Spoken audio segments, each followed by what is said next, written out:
നീണ്ട ചർച്ചകൾക്കും അനിശ്ചിതത്വങ്ങൾക്കും ഒടുവിലാണ് AICC നേതൃത്വം വി ഡി സതീശനെ മുഖ്യമന്ത്രിയായി പ്രഖ്യാപിച്ചത്. അല്പസമയത്തിനകം കോൺഗ്രസ് നിയമസഭാ കക്ഷിയോഗം വി ഡി സതീശനെ കക്ഷി നേതാവായി തെരഞ്ഞെടുക്കും. തിങ്കളാഴ്ച സെൻട്രൽ സ്റ്റേഡിയത്തിലാകും വി ഡി സതീശന്റെ നേതൃത്വത്തിലുള്ള മന്ത്രിസഭയുടെ സത്യപ്രതിജ്ഞ. വലിയ ഉത്തരവാദിത്തമാണ് പാർട്ടി ഏൽപ്പിച്ചതെന്നും പുതുകേരളം കെട്ടിപ്പടുക്കുമെന്നും നിയുക്ത മുഖ്യമന്ത്രി വി ഡി സതീശൻ പറഞ്ഞു. വെല്ലുവിളികളെ നേരിടാൻ കേരളം ഒന്നിച്ചു നിൽക്കണമെന്നും വി ഡി സതീശൻ പറഞ്ഞു. എന്റെ പ്രസ്ഥാനം ഇന്ത്യൻ നാഷണൽ കോൺഗ്രസ് എന്നെ വലിയ ഒരു ഉത്തരവാദിത്തമാണ് ഏൽപ്പിച്ചിരിക്കുന്നത്. ഞാനിതിനോട് അഖിലേന്ത്യാ കോൺഗ്രസ് കമ്മിറ്റി നേതൃത്വത്തോട്, കോൺഗ്രസ് പ്രസിഡന്റിനോടും ശ്രീ രാഹുൽജിയോടും ഉൾപ്പെടെ എല്ലാവരോടും നന്ദി പറയുകയാണ്. ഇതൊരു ദൈവികമായ നിയോഗമായി ഞാൻ കാണുന്നു. വ്യക്തിപരമായി കിട്ടിയ ഒരു കാര്യമായിട്ടല്ല കാണുന്നത്. അതിനെ സഹായിച്ച ഒരുപാട് ആളുകളുണ്ട്. ഈ വലിയ വിജയത്തിന് ഞങ്ങളെ സഹായിച്ചത്, ഏറ്റവും കൂടുതൽ സഹായിച്ചത് AICC ആണ്.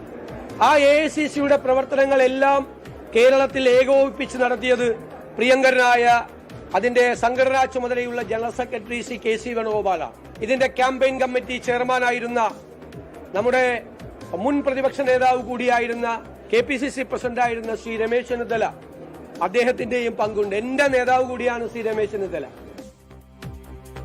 KPCC ആസ്ഥാനത്തെത്തിയ വി ഡി സതീശന് വൻ വരവേൽപ്പാണ് കോൺഗ്രസ് പ്രവർത്തകർ നൽകിയത്. KPCC പ്രസിഡന്റ് സണ്ണി ജോസഫ് ഉൾപ്പെടെയുള്ള നേതാക്കൾ ചേർന്നാണ് നിയുക്ത മുഖ്യമന്ത്രിയെ സ്വീകരിച്ചത്.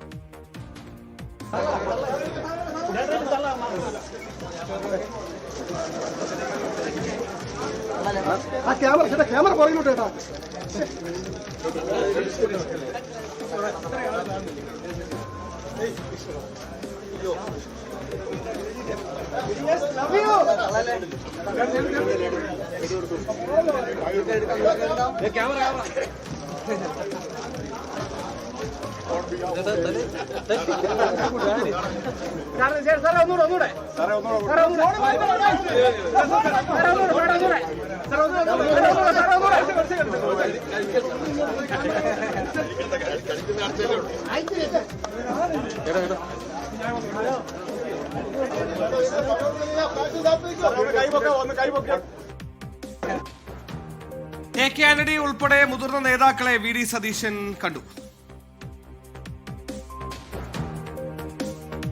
തെക്കേ ഇന്ത്യയിലെ ഒന്നാമത്തെ സ്റ്റേറ്റായി വികസന കാര്യത്തിലും ജനക്ഷേമ കാര്യത്തിലും ഒന്നാമത്തെ സ്റ്റേറ്റായി കേരളത്തെ നയിക്കാനുള്ള നിയോഗം Congress party UDF V D Satheesan നൽകിയതിൽ ഞാൻ അതിയായി സന്തോഷിക്കുന്നു. അദ്ദേഹത്തെ കോൺഗ്രസ് നിയമസഭാ കക്ഷി നേതാവായും തുടർന്ന് മുഖ്യമന്ത്രിയായും സേവനം ചെയ്യാൻ തീരുമാനമെടുത്ത കോൺഗ്രസ് ഹൈക്കമാൻഡിന്റെ ഇന്ത്യയിലെ ജീവിച്ചിരിക്കുന്ന ഏറ്റവും അനുഭവ സമ്പത്തുള്ള സോണിയാഗാന്ധിയുടെ ഉപദേശീകരിച്ചിട്ട് രാഹുൽ ഗാന്ധിയും കോൺഗ്രസ് പ്രസിഡന്റ് മല്ലികാർജ്ജുൻ കൂടിയാണ് വി ഡി സതീശനെ ഈ സ്ഥാനത്ത് നിയോഗിച്ചത്. ഞാൻ തീരുമാനത്തെ പൂർണ്ണമായി പിന്താങ്ങുന്നു. സതീശന് എല്ലാവിധ പിന്തുണയും ഞാൻ വാഗ്ദാനം ചെയ്യുന്നു. അടുത്ത 5 വർഷക്കാലം കേരളത്തിന്റെ ഒരു സുവർണകാലമായി മാറട്ടെ ഞാൻ ആശംസിക്കുന്നു. ഇനിയും കേരളത്തിലെ ഉദ്യോഗ നിമിഷങ്ങൾ തീരുന്നില്ല. R ശ്രീജിത്ത് തിരുവനന്തപുരത്ത് നിന്നും, S വിനേഷ് കുമാറും തലസ്ഥാന നഗരിയിൽ നിന്ന്, PR അരവിന്ദ് ഡൽഹിയിൽ നിന്ന് നമ്മോടൊപ്പം ചെയ്യുന്നു. ആദ്യം R ശ്രീജിത്തിലേക്കാണ്. ശ്രീജിത്ത്, ആദ്യം മുഖ്യമന്ത്രി പ്രഖ്യാപനം ഉണ്ടാകുന്നു, പിന്നീട് ഇന്ദിരാഭവനിലേക്ക് എത്തുന്നു, പിന്നീട് AK അടക്കമുള്ള മുതിർന്ന നേതാക്കളെ കാണുന്നു. ഇനി അങ്ങോട്ടുള്ളത് അവകാശവാദം ഉന്നയിച്ച് ഗവർണറെ കാണണം, പിന്തുണ കത്ത് നൽകണം. സത്യപ്രതിജ്ഞ എപ്പോഴൊക്കെ ഉണ്ടാകും?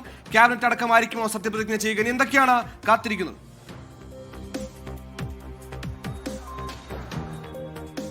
സുഹൈല, ഇനി ബാക്കിയുള്ള പ്രധാനപ്പെട്ട നടപടിക്രമങ്ങൾ നിയമസഭാ കക്ഷിയോഗമാണ്.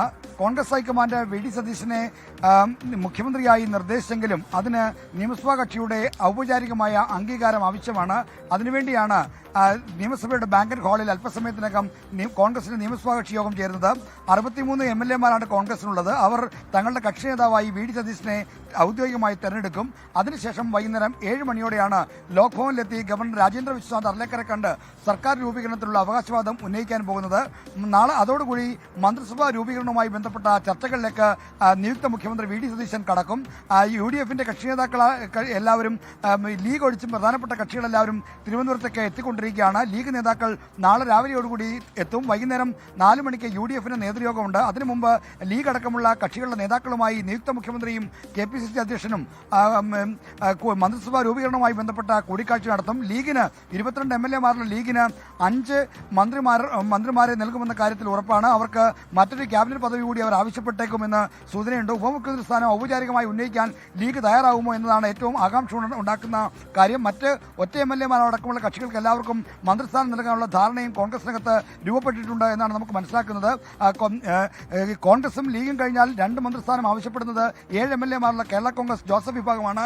അവർക്ക് 2 മന്ത്രിസ്ഥാനം എന്ന ആവശ്യം അംഗീകരിക്കാൻ സാധ്യതയില്ല. മന്ത്രിസ്ഥാനവും ഒരു ക്യാബിനറ്റ് പദവിയും എന്നതായിരിക്കാം അവർക്ക് നൽകാൻ പോകുന്ന വാഗ്ദാനമെന്നാണ് ഈ ഘട്ടത്തിൽ നമുക്ക് ലഭിക്കുന്ന വിവരം. എന്തായാലും RMPയുടെ യോഗം ഇന്ന് വടകരയുണ്ട്. അവർ സ്പീക്കർ സ്ഥാനത്തേക്ക് മറ്റും അവകാശവാദം ഉന്നയിക്കുന്നു. അല്ലെങ്കിൽ മന്ത്രിസ്ഥാനം വേണമെന്ന് ആവശ്യപ്പെട്ടാൽ അതും അനുകൂലമായി പരിഗണിക്കണമെന്ന വികാരം കോൺഗ്രസിനകത്തും മറ്റുമുണ്ട്. പ്രത്യേകിച്ചും ടിപിയുടെ രക്തസാക്ഷി ടിപിയുടെ വിധവയാണ് KK രമ. അപ്പോൾ അവരെ അത്തരത്തിലൊരു പരിഗണന നൽകാനുള്ള തീരുമാനം ഒരുപക്ഷെ കോൺഗ്രസിന്റെ ഭാഗത്തുനിന്നുണ്ടായിരിക്കും. നാളെ വൈകുന്നേരം 4 മണിക്ക് നടക്കുന്ന UDF യോഗത്തിന് ശേഷമായിരിക്കും സത്യപ്രതിജ്ഞയുടെ സമയവും മറ്റും തീരുമാനിക്കുക. എന്തായാലും തിങ്കളാഴ്ച സത്യപ്രതിജ്ഞ എന്ന നിലയ്ക്കാണ് ഇപ്പോൾ കാര്യങ്ങൾ മുന്നോട്ട് പോകുന്നത്. സെൻട്രൽ സ്റ്റേഡിയത്തിൽ ആഘോഷമായി ജനകീയ മന്ത്രിസഭയുടെ ജനകീയ സത്യപ്രതിജ്ഞ എന്ന നിലയ്ക്കായിരിക്കും സത്യപ്രതിജ്ഞ ഒരു വലിയ ആഘോഷമായി തന്നെ കൊണ്ടാടാനാണ് ഇപ്പോഴത്തെ തീരുമാനം. ശരി, എന്തായാലും അനുജ, തിരക്ക് പിടിച്ച ചർച്ചകളായിരിക്കും ഇനി തലസ്ഥാനം കേന്ദ്രീകരിച്ച് നടക്കുക. ഘടകകക്ഷികളുടെ രീതിയിൽ ചർച്ചകൾ നടത്തുന്നുണ്ട്. മന്ത്രിസഭയിൽ എത്ര മന്ത്രിമാർ വേണമെന്ന് ആവശ്യം ഉന്നയിക്കുന്നുണ്ട്. നമ്മുടെ ഭരണഘടന അനുസരിച്ച് ഈ പറഞ്ഞതുപോലെ 21 മന്ത്രിമാരാകെ കൊടുക്കാം. ആ മന്ത്രിമാരൊക്കെ ഫില്ല് ചെയ്യുമ്പോൾ ഓരോ ഘടകകക്ഷികൾക്ക് എത്ര മന്ത്രിമാരെന്ന കാര്യങ്ങളൊക്കെ തീരുമാനം വരേണ്ടതുണ്ട്. അതിലിപ്പോൾ KC വേണുഗോപാലിന്റെ ഒരു സേ എത്രത്തോളം ഉണ്ടാകും എന്നുള്ള ചോദ്യങ്ങൾ ഉയരുന്നുണ്ട്. മന്ത്രിസഭയിൽ അദ്ദേഹം നിർദ്ദേശിക്കുന്ന തരത്തിലേക്കൊക്കെ ആകുമോ? ഇപ്പോൾ ആ കണക്കിലാണെങ്കിൽ 10-11 മന്ത്രിമാർ കോൺഗ്രസിനുണ്ടാകും. അതിൽ ആർക്ക് ഭൂരിപക്ഷം ഉണ്ടാകും? KC ഗ്രൂപ്പിന് കൂടുതൽ സീറ്റ് കൊടുത്തതാണോ ഈ കോംപ്രമൈസ് ഫോർമുല നടക്കമുള്ള കാര്യങ്ങളൊക്കെ ഈ മന്ത്രിസഭ പ്രഖ്യാപിച്ച അറിയാൻ കഴിയും. അതെ, അത്തരം കാര്യങ്ങളൊക്കെ പുറത്തു വരേണ്ടതുണ്ട്. ഒപ്പം തന്നെ മറ്റ് ഘടകകക്ഷികൾക്ക് എങ്ങനെയാകും സീറ്റ് വിഭജനം ഉണ്ടാവുക എന്നുള്ളത് മന്ത്രിസഭയിൽ അത് അറിയാനിരിക്കുന്നു. കേരള കോൺഗ്രസ് ജോസഫ് ഒക്കെ 1-ലേറെ വേണം, 2 എന്നൊക്കെയുള്ള ഒരു ആവശ്യം ഉന്നയിച്ചിട്ടുണ്ട്. അത് എത്രത്തോളം സാധ്യമാണ് എന്ന ചോദ്യം, അങ്ങനെയൊക്കെയുള്ള ഗൗരവതരമായ ചർച്ചകളൊക്കെ ഇനി നടക്കാനിരിക്കുന്നതേ ഉള്ളൂ. ക്ലെയിം ചെയ്യാനുള്ള സ്ട്രൈക്ക് റേറ്റ് എല്ലാ പാർട്ടിക്കാർക്കും ഉണ്ടെന്നുള്ളതാണ് ഇത്തവണത്തെ പ്രത്യേകത. ലീഗിനാണെങ്കിലും ജോസഫിനാണെങ്കിലും ഒക്കെ ക്ലെയിം ചെയ്യാനുള്ള സ്ട്രൈക്ക് റേറ്റും അത്രത്തോളം MLA-മാരെ വിജയിപ്പിച്ചെടുക്കാനും ഈ പാർട്ടികൾക്ക് ആയിട്ടുണ്ടെന്നുള്ള കാര്യം നമുക്ക് വിസ്മരിക്കാനാകില്ല. അനുജ,